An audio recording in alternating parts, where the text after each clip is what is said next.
Hello friends, आज 8 सितंबर है। आज के सारे इंपॉर्टेंट करंट अफेयर्स लेकर आए हैं डिस्कशन एंड डिटेल में। वीडियो पूरा ध्यानपूर्वक देखिए। अगर आपको पसंद आए तो लाइक कर दीजिए, शेयर कर दीजिए और सब्सक्राइब ना किया हो सब्सक्राइब कर लीजिए। बेल आइकन आप प्रेस कर दीजिए जिससे आपको अपडेट्स मिलती रहे। चलिए देखते आज 8 सितंबर के इंपॉर्टेंट करंट अफेयर्स क्या है। पहला क्वेश्चन है, भारत हाइपरसोनिक टेक्नोलॉजी डेमोन्स्ट्रेटर तैयार करने में विश्व का कौन सा देश बन गया है। तो भारत हाइपरसोनिक टेक्नोलॉजी डेमोन्स्ट्रेटर तैयार करने वाला विश्व का कौन सा देश बन गया है। ऑप्शन बताइए कौन सा करेक्ट होगा। पहला है 8वां, दूसरा है तीसरा है चौथा ऑप्शन है दूसरा। तो भारत हाइपरसोनिक टेक्नोलॉजी डेमोन्स्ट्रेटर तैयार करने वाला विश्व का चौथा देश बन गया। करेक्ट है ऑप्शन तीसरा।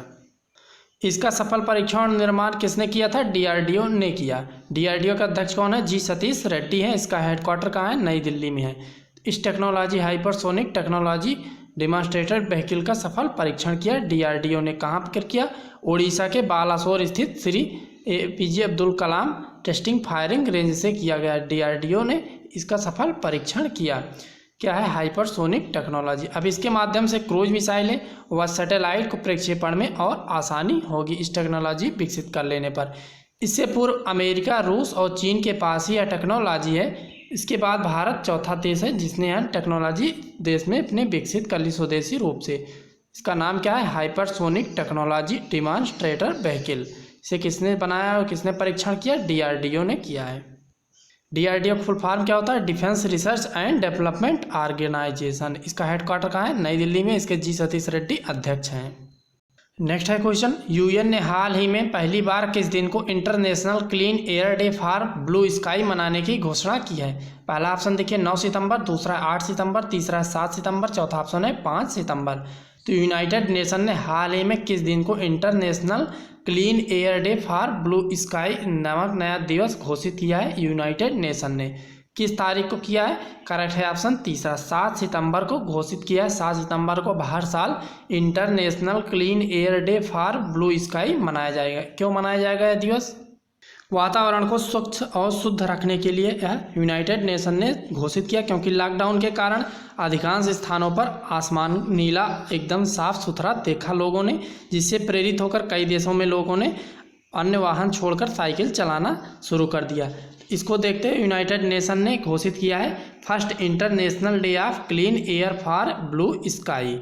लॉकडाउन के कारण आसमान स्वच्छ हो गया था, आसमान एकदम साफ नीला दिखाई दे रहा था। इससे प्रेरित होकर यूनाइटेड नेशन ने इस दिन को 7 सितंबर को यह दिवस मनाने की घोषणा की है। इस बार की थीम क्या थी। Clean air for all. Clean air for all इस बार की थीम है ब्लू स्काई डे की। कब मनाया जाएगा। 7 सितंबर को मनाया जाएगा। पहला दिवस कब मनाएगा 2020 को। यूनाइटेड नेशन ने इसकी घोषणा की है। यूनाइटेड नेशन जीडी कौन है। डायरेक्टर जनरल एंटोनियो गुटेरस है। इसका हेडक्वार्टर है यूनाइटेड नेशन का न्यूयॉर्क यूएसए में इसका हेडक्वार्टर है। तो कौन सा ऑप्शन यहाँ पर करेक्ट होगा। 7 सितंबर को मनाया जाएगा हर साल international clean air day for blue sky. Correct है ऑप्शन तीसरा। नेक्स्ट क्वेश्चन देखते हैं।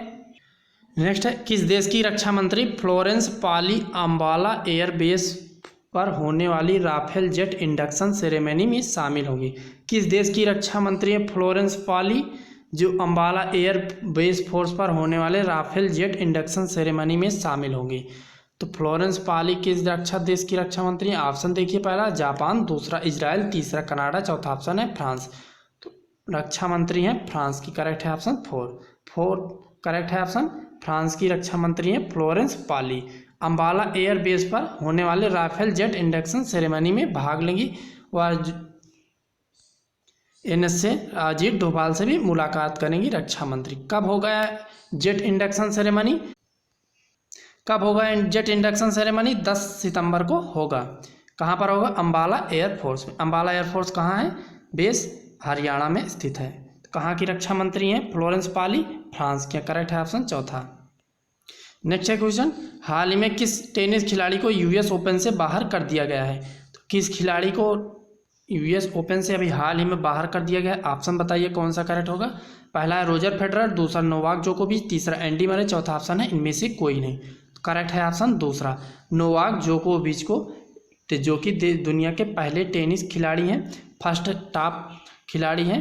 नोवाक जोकोविच पहले स्थान पर है दुनिया के सबसे बेहतरीन खिलाड़ी टेनिस नोवाक जोकोविच। इन्हें यूएस ओपन से बाहर कर दिया गया। क्यों जो बाहर कर दिया? क्योंकि इन्होंने झुंझलाकर टेनिस बॉल खींचकर चलाया था, जिससे अंपायर को लगा था इससे बोलने में दिक्कत हुई, इसलिए दंड के तौर पर इन्हें यूएस ओपन से बाहर कर दिया। कौन से व्यक्ति बन गए यूएस ओपन से बाहर होने वाले?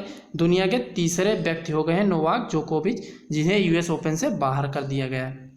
नेक्स्ट क्वेश्चन देखते हैं। नेक्स्ट है, किस राज्य ने डेंगू के खिलाफ 10 हफ्ते 10 बजे 10 मिनट अभियान चलाया है? किस राज्य ने अभियान चलाया है 10 हफ्ते 10 बजे 10 मिनट का अभियान? पहला हरियाणा, दूसरा है पंजाब, तीसरा है दिल्ली, चौथा ऑप्शन है गुजरात। करेक्ट है ऑप्शन तीसरा, दिल्ली राज्य सरकार ने डेंगू के खिलाफ 10 हफ्ते 10 बजे 10 मिनट अभियान चलाया है। यह अभियान हर रविवार डेंगू पर वार नामक स्लोगन से शुरू किया गया है। हर रविवार डेंगू पर वार, 10 हफ्ते 10 बजे 10 मिनट 10 हफ्ते का अभियान है। दिल्ली सरकार ने इसे लागू किया है। Anti dengue campaign, dengue, chikungunya, अन्य मच्छर से होने वाली बीमारियों से बचाव के लिए लोगों को जागरूक करने के लिए दिल्ली सरकार ने इसे लॉन्च किया है।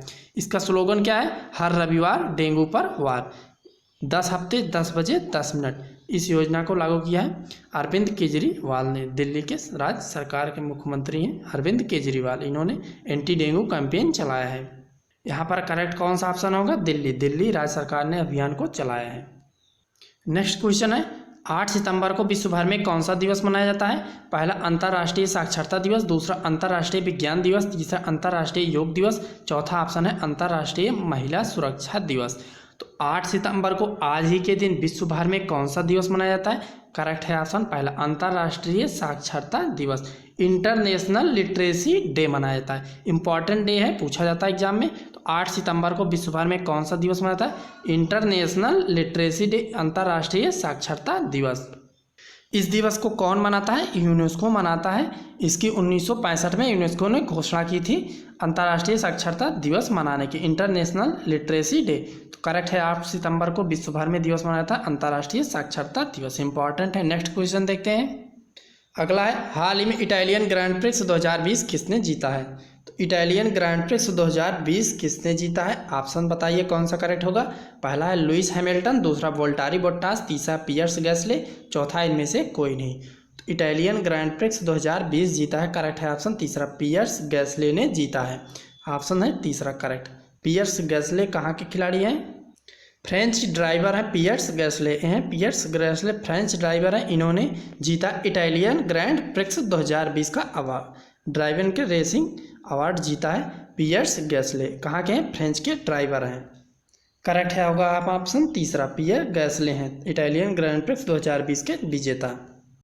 नेक्स्ट क्वेश्चन है, निम्न में से किस देश के साथ भारतीय नौसेना ने बंगाल खाड़ी में युद्ध अभ्यास किया है?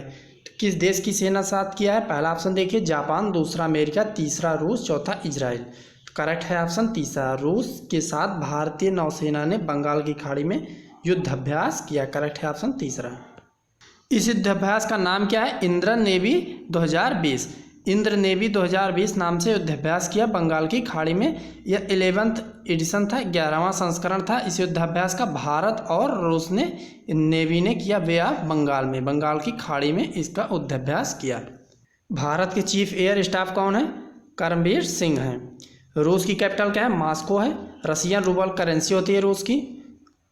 वहाँ के प्रेसिडेंट कौन है? व्लादिमीर पुतिन है। तो ऐसा रूस के बारे में। तो कहाँ पर किया? वे ऑफ बंगाल में। इसका नाम क्या था? इंद्र नेवी 2020 नाम से युद्धाभ्यास किया गया, 11th एडिशन था।